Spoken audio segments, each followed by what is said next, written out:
Charging slow हो रही है, चार्जिंग स्लो। देखिए चार्जिंग के कितने इशू हो सकते हैं। देखिए चार्जिंग के मैंने बताया था, लेकिन एडेप्टर जो आप चार्जर है, चार्जर खराब हो सकता है, केबल खराब हो सकती है, ठीक है। हो सकता है आप लोकल यूज कर रहे हो सकता है जितने आपकी फोन को रिक्वायरमेंट है आप उतना यूज नहीं कर रहे हो, कम यूज कर रहे हो, उसकी वजह से भी स्लो यूज कर रहा हो। ये हम कैलकुलेट करना सीखेंगे आज कि एक फोन के हिसाब से आपके केबल एडेप्टर जो चार्जर है वो कितना मिनिमम होना चाहिए।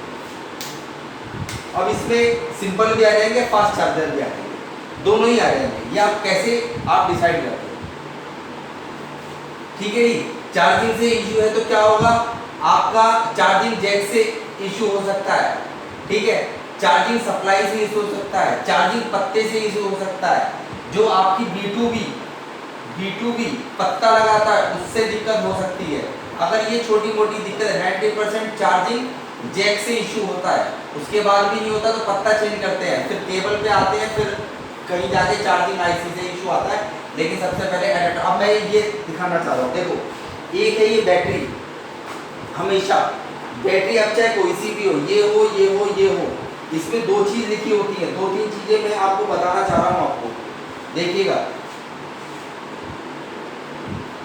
चलिए इसमें लिखा है LiON, ठीक है। सबसे पहले LiON का मतलब होता है लिथियम बैटरी। जितनी भी बैटरी है वो सब लिथियम बैटरी होती हैं। लिथियम मतलब लिथियम एक लिक्विड होता है, जब ये आता है ये लिथियम वो पिघल जाता है और उससे बैटरी एक चार्ज हो जाती है और उसके बाद फिर वो काम करता है, ठीक है। तो ये तो हो गया एक सिंपल सा लियोन लिथियम बैटरी।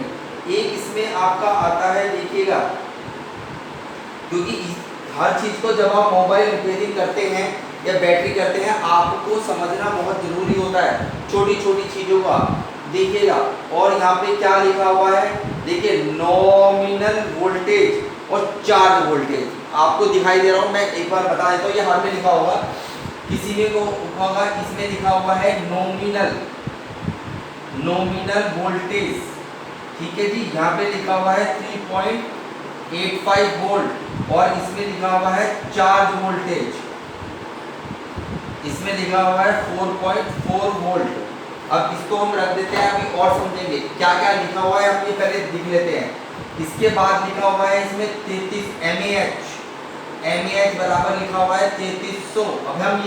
अब इन्हीं से हम कैलकुलेट करेंगे कि हमारा चार्जर कितने वोल्ट का होना चाहिए और कितने एम्पियर। वोल्ट तो सब 5 ही होते हैं, मेन एम्पियर देखेंगे कि कितने वाट का भी होना चाहिए। अब ये देखते हैं, इसमें आप ध्यान से देखिए कि हर किसी में लिखा होता है, इसमें लिखा हुआ है WH वाट, कितना 12.71, ठीक है जी। और मॉडल नंबर ये लिखा हुआ है, सेम मॉडल, जब क्योंकि हम इसमें जो बैटरी लगती है किसी भी फोन में लगो बैटरी के मॉडल नंबर से लगती है, तो ये आप समझ गए, ये हम रख लेते हैं। इसमें भी ठीक ऐसे ही लिखा होता है, हर मोबाइल में आप देखोगे तो ऐसे ही मिलता है। चलिए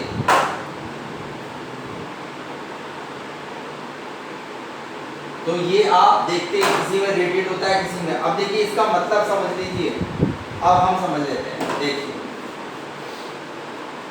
इस नॉमिनल वोल्टेज या रेटेड वोल्टेज 3.85 जितना लिखा होगा, 3.85 3.7, इसका मतलब ये है कि आपकी बैटरी इतनी वोल्टेज मिनिमम कम से कम होनी चाहिए, तभी आपका फोन उठेगा, चालू होगा। लेकिन नॉर्मली 3.7 से फोन उठ जाते हैं, लेकिन उठ के बंद भी हो जाते हैं, ये भी ध्यान रखिएगा। तो अगर 3.85 लिखा है तो इतना आप चार्ज करिए, इसका मतलब ये।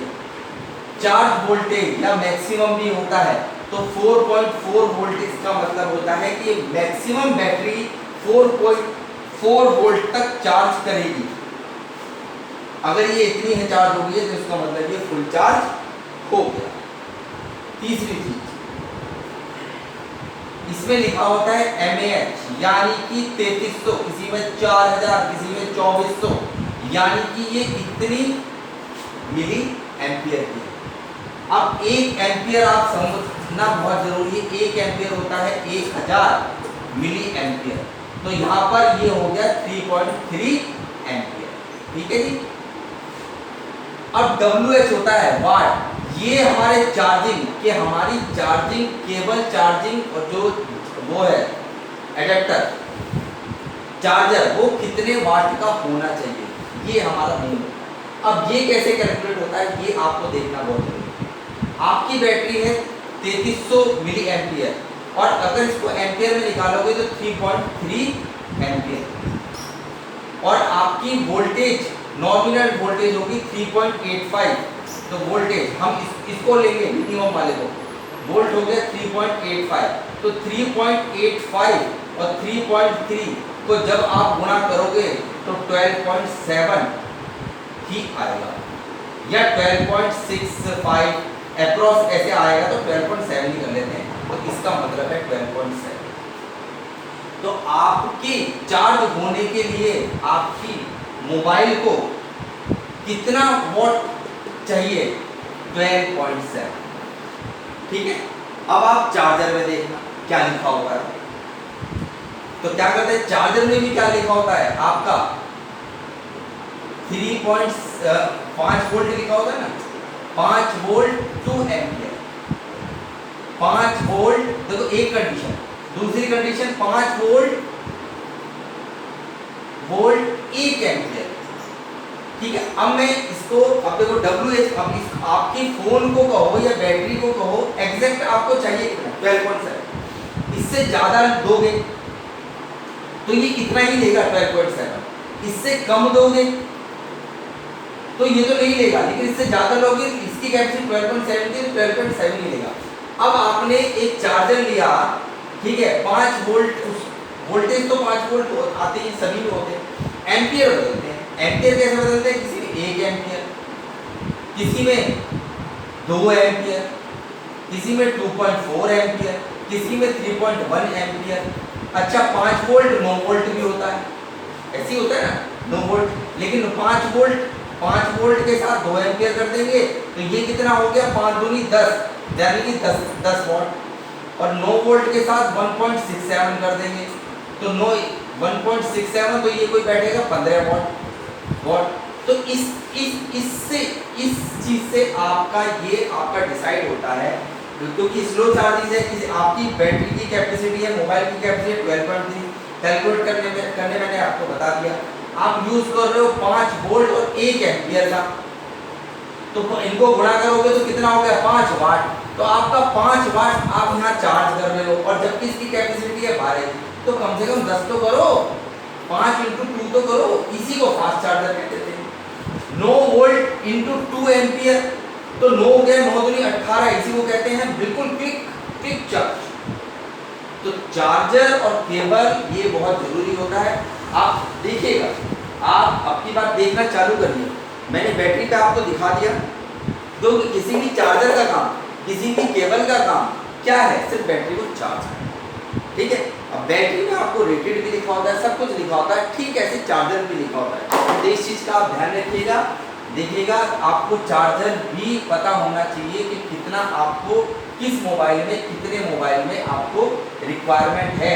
कोई कस्टमर कौन सा यूज कर रहा है, लोकल यूज कर रहा है, क्या उसमें से इतने एम्पियर आ रहे हैं, या जितने लिखे हैं वो आ रहे हैं कि नहीं आ रहे हैं। पहले तो लोकल नहीं हो, लोकल होगा तो उसमें लिखा वो जो होगा और रियलिटी में आएगा वो जो।